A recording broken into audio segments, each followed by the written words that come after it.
mbura nene gwikorwo aikari aya no magitigitwo magitera hathara na makiria ya irio kuma migunda-ini yao bali gukimakua tha na kumateithĩrĩria kuona atĩ magitigitwo na hathara nene. Mvua ilianza kitu saa 6:30. Ilikuja mvua kidogo kidogo, ikakuja mawe kidogo kidogo, ikakuja ya upepo.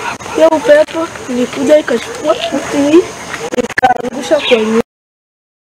Hiyo nyumba imepasuka. Penye tunalala hatuna hata mahali pa kulala, tunalala nje.